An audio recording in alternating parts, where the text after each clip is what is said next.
That was very quick. That was Johnny Cash with I Got Stripes. First time I heard that song, I was very inebriated, waiting for the trains to open in Japan. The trains will close at like 2 and they don't open up again, or at like 1. They don't open up again until like 5 in the morning. So, oh man, that would be a long night. Well, wherever you are, you're like stuck there until the trains open up. So if you've decided to go out drinking all night, you're drinking all night. And so me and the British guy I hung out with, his name was Ollie. Ollie, if you're out there somewhere, contact me. It's been years, 20 years. I want to hang out with Ollie. That sounds like fun. Ollie was cool. And he was just wasted, started just singing that song, and some Japanese homeless guy came up with him, and we were all, and I'd never heard that song before. You threw a party. And the rest is history. How in the name of, like, a British guy singing American music in a Japanese station? That sounds like an anime or some sort of... It's definitely a modern situation, right? But American culture is very big. But just like you have your casa, where you're bringing together all the Latin people. Not me, myself, and I. There's a whole group of people that is doing that, but yes. In Japan, the Europeans would all just kind of hang out and go drinking together. I can see why. When you're away from your culture, you tend to find things that are comfortable. Yes. And that's when you try to find, like, when I learned ground. Just how different Europeans are from Americans, and I learned how hyper American I am. Like I just like I am very American. Like I just truth and freedom and the American way and all that stuff.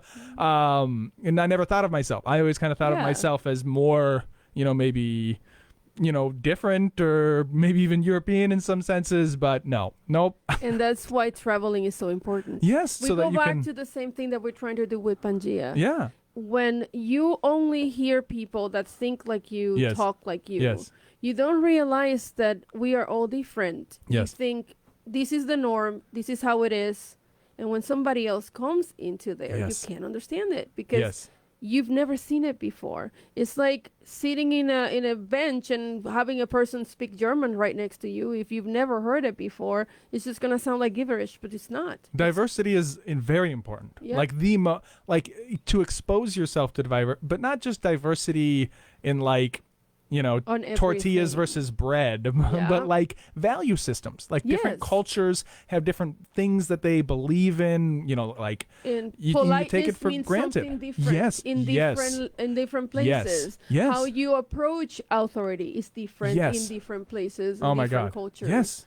The way that you talk to your children is different in different places and different cultures. Yes. And there's not a wrong way of doing it. It's just different. There are very weird things. I am not, like, for example, one thing that really, really bothers me and I can't watch is bullfighting. Sure. Yeah. Because it's cruel. Yeah. For me. Yeah. As a person not of their culture, I don't understand why they would have such a gentle animal. If you've ever have bulls, you'll know that they are not like they portray them in the movies, that they're always like bloodthirsty and running after people. No, they run after you if you get in their field, basically. Right. Yeah. And usually they run to scare you more than to attack you. Yes. And it pains my heart to see them. I can't, but that's part of the Spanish culture, and I understand that. To me, I'm not gonna have my bulls go around anywhere. Yes. And there's a lot of things that I wonder, like, what were people thinking when they were doing that? Yeah. But at the same time, there's really, really good things that you might not have thought about that somebody else somewhere in the world thought about. That's true. That could improve your life. That's and true. You'll never know if you don't talk to them, if you don't go to their country, if you don't listen to their music, if you don't learn. But there is not all novel things are worth experimenting, right? So you got to draw lines. So there is, I feel there is some. I am very broad-minded, but there is some That's right and wrong. There comes in, and there is some like no, we don't try that. That's over the like. I mean, there's something. Every time you encounter a new thing, it is a very natural thing to automatically compare it to your own system of values. And then consider that it's wrong. And that would be incorrect, right? Like, just because it's different doesn't mean it's wrong. There are things that are inherently wrong. Yes. But not everything that's different is wrong. Exactly. Not everything that is different is wrong. Like, for example, food. Yeah. that would there be are things that I mentioned that I eat that some people here will go like, there's no way. Not one day in my life I woke up one morning and said, I am eating this. And so, to me, they're normal. Well, so, and I think this is a great example. So, food, there's no right or wrong within the bounds of it actually being food. Yes. So, like, you cannot,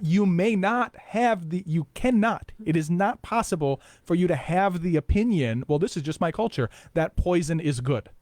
That's not a cultural difference. That's like a factual. Lutefisk exists. Yeah, and it isn't. Well, I don't want to say anything.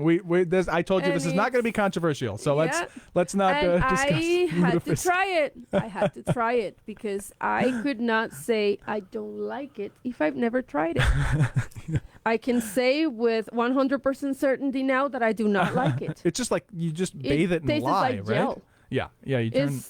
For those who've never had lutefisk, you take the fish. Like I think you cover it in lye and gelatinize it.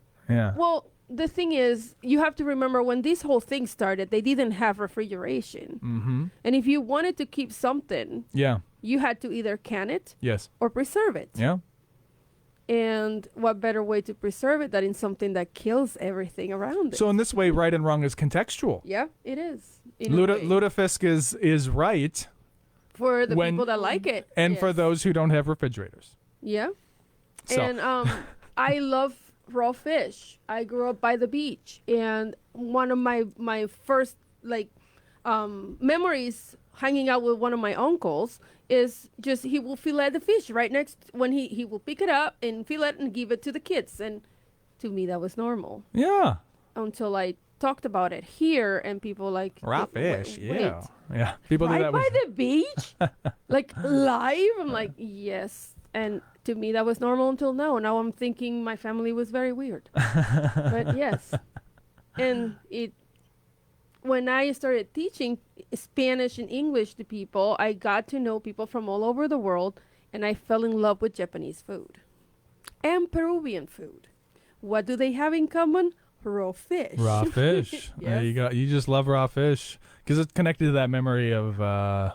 Yeah, good memories of hanging out with my cousins and my uncle, who I thought was a fisherman, and I told everybody that he was a fisherman, and then I found out on Facebook that he's an electrical engineer and just had a lot of time in his hands.